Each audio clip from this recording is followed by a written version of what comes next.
তো কেউ যদি বলে আমরা হঠাৎ করে নির্বাচন যাচ্ছি, তা না। আমরা নির্বাচন কিন্তু 2006 থেকে চেয়ে আসছে ঠিক মতো। যদি সুস্থ নির্বাচন হয়, ইনশাল্লাহ এখানে বিএনপি জিতবে।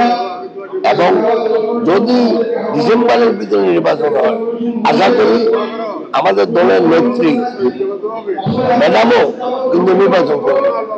উনি এখন ইনশাল্লাহ একটু সুস্থ আছে, অতএব আমাদের নির্বাচন নিয়ে ফেনীতে কোনো চিন্তা নেই।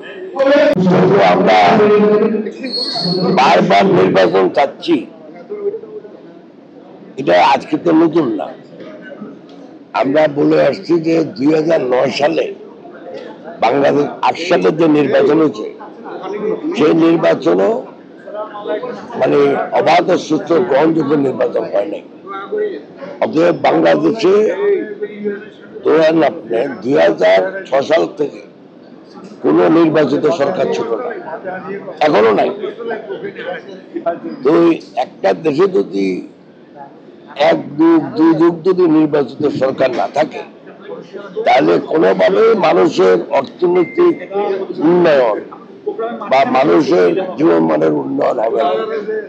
বিকজ নির্বাচনের সাথে জড়িত আছে একটা সরকার যারা জনগণের সাথে দায়বদ্ধ থাকে। তো আমরা এই 19 বছর থেকে আমরা আন্দোলন, সংগ্রাম, অত্যাচার, নির্যাতন, লাঞ্ছনা, বঞ্চনা সহ্য করে আসতেছি। তো কেউ যদি বলে আমরা হঠাৎ করে নির্বাচন যাচ্ছি, তা না। আমরা নির্বাচন কিন্তু 2006 থেকে চেয়ে আসছে ঠিক মতো। 2 নম্বর হলো যে যদি একটা দেশের সরকার যদি জনগণের কাছে দায়বদ্ধ না থাকে, তাহলে তারা তো কোনোদিন ভালো কাজ করবে না। সেই জন্যই আমরা চাচ্ছি এই নির্বাচনটা যত তাড়াতাড়ি। এখন লন্ডনে আমাদের অ্যাক্টিং চেয়ারম্যান সাহেবের সাথে কথা বলার পরে সরকারের পক্ষ থেকে একটা যৌথ বিবৃতি দেওয়া হয়েছে। অতএব আমরা ওটাতে বিশ্বাস করতে চাই যে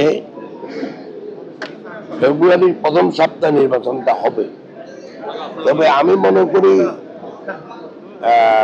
যেভাবে এখন দেশের অবস্থা, তাতে হয়তো একটু আগেও হইতে পারে, হয়তো জানুয়ারিতেও হয়ে যেতে পারে।